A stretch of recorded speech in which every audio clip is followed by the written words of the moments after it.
एक इंसान जिससे खौफ खाता था पूरा पाकिस्तान। यह एक सच्ची घटना है भारत माता के एक ऐसे सपूत की जो भारत की पश्चिमी सीमा पर थार के रेगिस्तान में भारत की सरहदों की पहरेदारी करता था।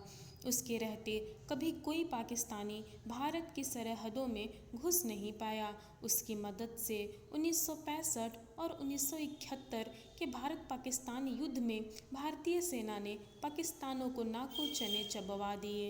उसकी वजह से पाकिस्तान की सेना इतनी हताश हो चुकी थी कि उसने उस जमाने में 50,000 रुपये का इनाम इस शख्स पर घोषित कर दिया था। यह एकमात्र ऐसा शख्स था जिसने अपनी 108 साल की उम्र तक भारतीय सेना में नौकरी की और उसके बाद स्वैच्छिक सेवानिवृत्ति ले ली और इसके बाद भी अपने जीवन की आखिरी सांस तक भारतीय सेना की सेवा की। यह कहानी है रणछोड़ दास रबारी की, जिन्हें रणछोड़ दास पागी के नाम से भी जाना जाता है। रणछोड़ दास रबारी का जन्म 1901 में पाकिस्तान के एक छोटे से गांव पिथापुर में हुआ। यह गांव भारत के गुजरात राज्य के बनासकांठा जिले के निकट भारत और पाकिस्तान की सरहद पर स्थित है। इनकी माता का नाम नाथिमा और पिता का नाम सवाभाई था। इनकी बहुत छोटी उम्र में ही इनके पिता का देहांत हो गया था, जिसके बाद इनकी माता सवाबाई ने ही इनकी देखभाल की। 1901 में रणछोड़ दास रबारी के जन्म के समय इनका गांव बहुत संपन्न हुआ करता था।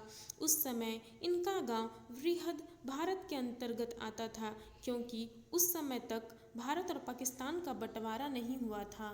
रणछोड़ दास रबारी भी एक संपन्न परिवार से थे। गांव में उनके पास कई सौ एकड़ जमीन और सैकड़ों पशु जैसे गाय, भैंस, ऊंट, भेड़, बकरी आदि थे। उनका गांव थार के रेगिस्तान के अंतर्गत आता था। वहाँ सब तरफ बालू के रेतीले टीले के अलावा कुछ नहीं था, इसलिए वहाँ खेती नहीं की जा सकती थी। इसलिए उनका परिवार और गांव के सभी लोग पशुपालन करके ही अपना जीवन यापन किया करते थे। इसलिए बालक रणछोड़ दास भी बचपन से ही पशुओं के बीच ही रहा करते थे और इसी से उनका जीवन यापन हो रहा था। बचपन से ही पशुओं के बीच रहने के कारण रणछोड़ दास रबारी ने ऐसी तकनीक विकसित कर ली थी जिससे वह रेगिस्तान की रेत पर इंसान और पशुओं के पैरों के निशान देखकर समझ जाते थे कि कोई व्यक्ति या पशु यहाँ से कितनी देर पहले गुजरा था और अभी वह कितनी दूर तक गया होगा। पैरों के निशान देखकर वह यह भी बता सकते थे कि यह निशान किसी आदमी के हैं या किसी महिला के। वे ऊँटों के पैरों के निशान देखकर बता सकते थे कि ऊँट पर कितने लोग सवार हैं, ऊँट पर कितना वजन लदा गया है। उनकी तकनीकी इतनी विकसित थी कि वह रेत और पैरों के निशान देखकर यह तक बतला सकते थे कि किसी आदमी या पशु की उम्र और वजन क्या रहा होगा। बचपन से उन्होंने अपना पूरा समय रेगिस्तान के धोरों के बीच में ही बिताया था। वे रेगिस्तान के चप्पे चप्पे से वाकिफ थे। अपने इस गुण के कारण जब रेगिस्तान में उनके या किसी अन्य व्यक्ति के पशु खो जाया करते थे, तब वे पैरों के निशान देखकर उन्हें बड़ी आसानी से ढूंढ लेते थे। अपने इस गुण के कारण वे अपने गांव और आसपास के क्षेत्रों में बहुत प्रसिद्ध थे। विवाह योग्य आयु होने पर उनकी माता ने उनका विवाह कर दिया। उनकी पत्नी का नाम सगनाबेन था। सगनाबेन से उन्हें 2 पुत्र और 2 पुत्रियों की प्राप्ति हुई। रणछोड़ दास रबारी एक खुशहाल जीवन व्यतीत कर रहे थे। वक्त का पहिया धीरे धीरे चल रहा था। कुछ वर्षों बाद उनके बच्चे समझदार हो गए और अपने पिता के काम में हाथ बटाने लगे। सब कुछ सामान्य चल रहा था, परंतु 15 अगस्त 1947 को भारत और पाकिस्तान का बंटवारा हो गया। इस घटना ने उनके जीवन को पूरी तरह बदल दिया। बंटवारे के बाद उनका गांव पाकिस्तान के हिस्से में चला गया था। अब उनका गांव भारत और पाकिस्तान की सरहद पर स्थित था। सरहद पर होने के कारण उनके गांव में पाकिस्तानी सेना की आवाजाही बहुत बढ़ गई। भारत पाकिस्तान में विभाजन होने के बाद पाकिस्तान में हिंदुओं पर अत्याचार बहुत बढ़ गए। पाकिस्तानी सेना के लोग अक्सर उनके गांव में घुस आते और लोगों को बेवजह परेशान करने लगते। कई महीनों तक ऐसा ही चलता रहा। एक दिन रणछोड़ दास रबारी के घर में पाकिस्तानी सेना के 3 सैनिक घुस आए और उनकी पत्नी और बच्चियों से अभद्रता करने लगे। यह देखकर रणछोड़ दास रबारी के आंखों में खून उतर आया और उन्होंने अपने दोनों पुत्रों और गांव के कुछ लोगों के साथ मिलकर उन तीनों पाकिस्तानी सैनिकों को मौत के घाट उतार दिया। उसी दिन उन्होंने पाकिस्तान छोड़कर भारत में बसने का निश्चय किया। उसी दिन रणछोड़ दास राबरी अपने परिवार और सभी पशुओं के साथ में लेकर भारत की ओर रवाना हो गए। उनका गांव भारत और पाकिस्तान के बॉर्डर पर स्थित था। उस समय बॉर्डर पर इतना अधिक पहरा भी नहीं होता था, इसलिए उस समय के लोग बड़ी आसानी से इधर उधर आया जाया करते थे। कई घंटे चलने के बाद रणछोड़ दास रबारी और उनका परिवार पाकिस्तान में स्थित अपने पैतृक घर को छोड़कर भारत के गुजरात राज्य के राघानेसड़ा गांव में आकर बस गए। भारत में आने के बाद वे लोग पाकिस्तानी सेना से तो बच गए थे, पर यहाँ भारत में उनके पास रहने का कोई ठिकाना नहीं था। कुछ दिन उन्होंने यूं ही खुले आसमान के नीचे बिताए। इसके बाद उनका परिवार रेगिस्तानी जमीन पर एक छप्पर बनाकर रहने लगा। इसके बाद कई महीनों की मेहनत से उन्होंने एक मिट्टी का घर बना लिया। अब उनका जीवन कुछ हद तक सामान्य होने लग गया था। वे पहले की ही तरह पशुपालन करके अपना जीवन यापन करने लगे। रणछोड़ दास रबारी और उनके परिवार को पाकिस्तान में स्थित अपने पैतृक घर की बहुत याद आती थी। उसे छोड़कर आना उनके लिए आसान नहीं था, परंतु उन्हें तो बस इस बात की खुशी थी कि भारत में आकर वे उनका परिवार अब सुरक्षित हैं। यहाँ भारत में भी कुछ लोग रणछोड़ दास राबरी को बहुत अच्छी तरह से जानते थे, क्योंकि कुछ समय पहले तक यह पूरा इलाका एक भारत देश के ही अंतर्गत आता था। भारत में आने के बाद रणछोड़ दास रबारी ने अपनी विलक्षण प्रतिभा से यहाँ अपने आसपास के लोगों को भी बहुत मदद की। जब भी उनके पशु रेगिस्तान में कहीं खो जाते थे तो रणछोड़ दास रबारी रेत में उनके पैरों के निशान देखकर उन्हें तुरंत ढूंढ लेते थे। रणछोड़ दास रबारी के विलक्षण हुनर की खबर जब बनासकांठा के पुलिस अधीक्षक वनराज सिंह झाला को मिली, तब वे रणछोड़ दास रबारी से मिलने आए और उन्होंने रणछोड़ दास के हुनर की परीक्षा लेनी चाहिए। रेगिस्तान की रेत पर कुछ पैरों के निशान बने हुए थे। झाला ने रणछोड़ दास से पूछा, बताओ यह पैर के निशान किसके हैं और ये लोग अभी कहाँ होंगे? रणछोड़ दास रबारी ने उन पैरों के निशान को बड़े गौर से देखकर कहा, साहब यहाँ 3 तरह के पैर के निशान हैं। सबसे बड़े निशान पुरुष के हैं, उसके बाद एक महिला और एक छोटे बच्चे का भी है। पुरुष के निशान थोड़े गहरे और दाईं ओर झुके हुए हैं। इसका मतलब पुरुष ने अपने दाएं कंधे पर कोई वजनी चीज उठा रखा है। महिला के पैरों के निशान दाईं और बाईं तरफ से थोड़ी तिरछे है, इसलिए शायद वह महिला गर्भवती होगी। उनके साथ एक बच्चा भी है जिसकी उम्र 7 या 8 साल के आसपास होनी चाहिए। ये निशान लगभग 2 घंटे पुराने हैं, इसलिए वे यहाँ से लगभग 10 से 12 किलोमीटर की दूरी पर गए होंगे। पुलिस अधीक्षक वनराज सिंह झाला तुरंत इस बात की जांच करने के लिए अपने वाहन में बैठकर रणछोड़ दास की बताई दिशा की तरफ रवाना हो गए। 10 से 12 किलोमीटर की दूरी पर उन्हें वह परिवार मिल गया। रणछोड़ दास के बताए अनुसार उस पुरुष ने अपने कंधे पर एक बक्सा रखा हुआ था। उसके साथ वह महिला गर्भवती थी तथा उसके साथ चल रहे उस बालक की आयु 7 वर्ष के आसपास थी। यह देखकर वनराज सिंह झाला रणछोड़ दास के हुनर पर आश्चर्य करने लगे। पुलिस अधीक्षक वनराज सिंह झाला ने रणछोड़ दास रबारी के हुनर से प्रभावित होकर उन्हें 1959 में पुलिस गाइड के पद पर नियुक्त कर लिया। उस समय रणछोड़ दास रबारी की उम्र 58 वर्ष थी। इसके बाद रणछोड़ दास रबारी रेगिस्तान के धोरों में पुलिस का मार्गदर्शन करने लगे। रणछोड़ दास रबारी रेगिस्तान इलाके के चप्पे चप्पे से वाकिफ थे। रेगिस्तानी रास्तों पर अपनी मजबूत पकड़ के कारण वे कई वर्षों तक रेगिस्तान में पुलिस का मार्गदर्शन करते रहे। कुछ वर्ष बाद सन 1965 में पाकिस्तान ने अचानक भारत पर हमला कर दिया। अचानक हुई इस हमले में भारतीय सरहद पर तैनात अग्रिम मोर्चे की टुकड़ी के 100 भारतीय जवान वीरगति को प्राप्त हो गए। इस हमले के बाद पाकिस्तानी सैनिकों ने कच्छ के कुछ इलाकों पर कब्जा कर लिया। अब युद्ध का आगाज हो चुका था। उस समय के भारतीय थल सेना अध्यक्ष जनरल सैम मानेकशॉ ने सभी भारतीय इलाकों से पाकिस्तानी सैनिकों को खदेड़ने के लिए 10,000 सैनिकों की एक टुकड़ी भेजी। उस समय भारतीय सैनिकों का रेगिस्तान में मार्गदर्शन करने के लिए एक गाइड की आवश्यकता थी, इसलिए सबसे पहले रणछोड़ दास रबारी को ही इस काम के लिए बुलाया गया। रणछोड़ दास तुरंत इस काम के लिए तैयार हो गए। भारतीय सेना की टुकड़ी को कच्छ में मुठभेड़ वाली जगह तक पहुंचने में कम से कम 3 दिन लगने वाले थे। पाकिस्तानी सैनिक भी यह जानते थे कि कम से कम 3 दिनों तक तो भारतीय सेना यहाँ नहीं पहुँच सकते, इसलिए वे निश्चित थे।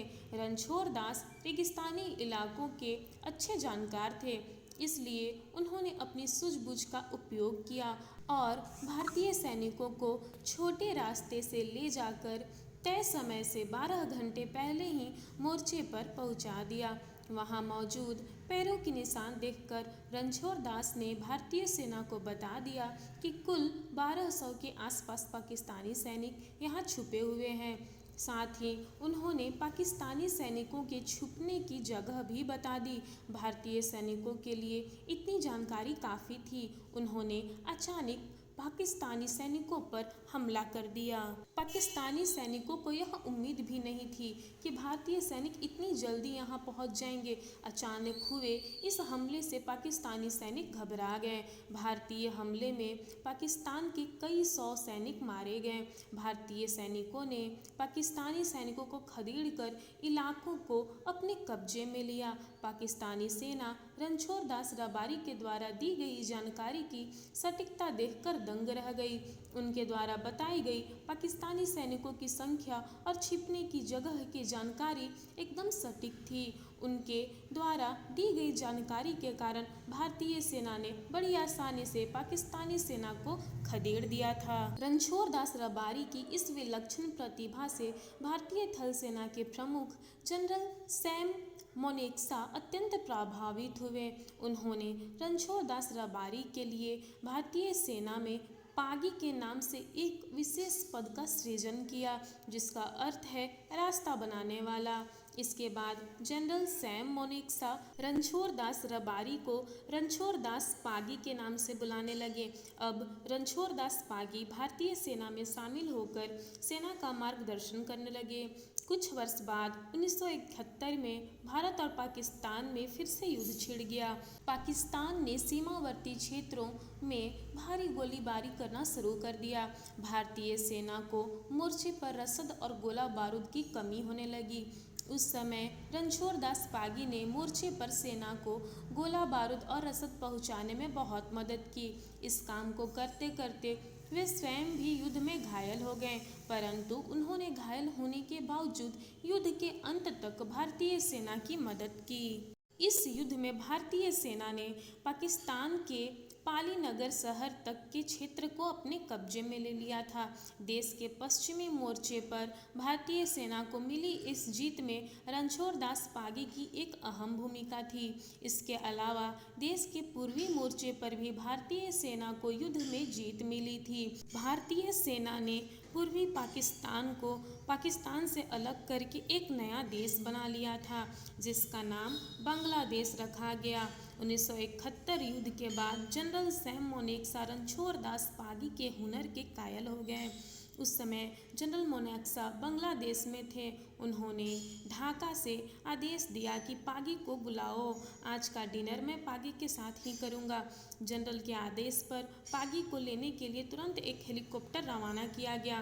पागी को लेकर हेलीकॉप्टर कुछ दूर ही उड़ा था कि पागी को याद आया कि उनका कुछ सामान नीचे घर में ही रह गया है। हेलीकॉप्टर को फिर से नीचे उतारा गया। पागी हेलीकॉप्टर से उतरकर तेजी से अपने घर में गए और एक पोटली लेकर तुरंत वापस आ गए। सेना के नियमों के अनुसार हेलीकॉप्टर में रखने से पहले उस पोटली की जांच की गई। सेना के अधिकारी यह देखकर दंग रह गए कि उस पोटली में 2 रोटी, 2 प्याज और लाल मिर्ची थी। ढाका पहुंचने पर जनरल मानेकशॉ ने पाकिस्तान पर जीत की खुशी में एक भव्य पार्टी का आयोजन किया। ऐसा कहा जाता है जब दावत के समय पागी अपनी पोटली से रोटी निकालकर खाने लगे, तब उनकी 2 रोटियां में से एक रोटी जनरल सैम मोनेक्सा ने खाई। इस युद्ध के बाद जनरल मोनेक्सा ने रणछोड़ दास पागी को खुद अपनी जेब से 300 रुपये का इनाम दिया। जनरल मोनेक्सा रणछोड़ दास पागी को वन मैन आर्मी, एक डेजर्ट फ्रंट के नाम से बुलाते थे। 1965 और 1971 में रणछोड़ दास पागी के योगदान के लिए उन्हें संग्राम पदक, पुलिस पदक और समर सेवा पदक देकर सम्मानित किया गया था। 1971 की युद्ध में जीत के बाद जनरल सैम मोनेक्सा को फील्ड मार्शल के पद पर पदोन्नत किया गया था। फील्ड मार्शल 5 स्टार धारण करने वाले जनरल होते हैं। फील्ड मार्शल कभी भी अपने पद से रिटायर नहीं होते, वे आजीवन अपने पद पर बने रहते हैं। 1971 की युद्ध के बाद भी रणछोड़ दास पागी रेगिस्तान में सेना का मार्गदर्शन करते रहे। उन्होंने अपने जीवन काल में कई पाकिस्तानी घुसपैठियों को धर दबोचने में सेना की मदद की। उनके रहते थार के रेगिस्तान में कोई पाकिस्तानी घुसपैठिया अधिक दिनों तक छिपा नहीं रह सकता था। रणछोड़ दास पागी के हुनर के कारण पाकिस्तानी सेना इतनी अधिक परेशान हो चुकी थी कि उन्होंने रणछोड़ दास पागी के सिर पर 50,000 रुपये का इनाम घोषित कर दिया था। Field marshal Sam मोनेक्सा Ranchhod Das Pagi को अपना मित्र समझते थे। वे अपने जीवन काल में कई बार रणछोड़ दास पागी से मिलने आया करते थे। सन 2008 में भारतीय सेना के प्रथम फील्ड मार्शल सैम मोनेक्सा का निधन हो गया। कहा जाता है कि फील्ड मार्शल अपने अंतिम समय में भी रणछोड़ दास पागी को याद कर रहे थे। फील्ड मार्शल सैम मोनेक्सा की मृत्यु के बाद अगले साल सन 2009 में रणछोड़ दास पागी ने 108 साल की उम्र में भारतीय सेना से स्वैच्छिक सेवानिवृत्ति ले ली। इसके बाद 2013 में भारत माता के इस निराले सपूत ने हमेशा के लिए दुनिया को अलविदा कह दिया। रणछोड़ दास पागी ने अपने जीवन काल में देशभक्ति, शौर्य, वीरता, त्याग और देश के प्रति अपने समर्पण का अद्भुत उदाहरण प्रस्तुत किया। वे भारत के ऐसे पहले नागरिक थे जिन्हें कोई सैन्य सम्मान दिया गया। उनके जैसे विलक्षण प्रतिभा के धनी लोग विरले ही होते हैं। आज उनकी शौर्य गाथाएं गुजरात के लोक गीतों का हिस्सा बन चुकी हैं, जिससे उन्हें चिरकाल तक याद रखा जाएगा। भारतीय सेना में भी उनके योगदान को बड़े सम्मान के साथ याद किया जाता है। उनके सम्मान में गुजरात में कच्छ बनासकांडा अंतर्राष्ट्रीय सीमा के पास सुई ग्राम की बीएसएफ बॉर्डर पोस्ट को रणछोड़ दास पोस्ट के नाम से जाना जाता है। साथ ही वहां उनकी मूर्ति भी स्थापित की गई है। भारतीय सेना के इतिहास में ऐसा पहली बार किया गया है कि किसी नागरिक के नाम पर सेना की पोस्ट का नाम रखा गया हो। आज रणछोड़ दास रबारी, जिन्हें रणछोड़ दास पागी के नाम से भी जाना जाता है, भारतीय सेना के इतिहास में हमेशा के लिए अमर हो चुके हैं। भारत माता ऐसे वीर सपूत को हम सत सत नमन करते हैं। धन्यवाद।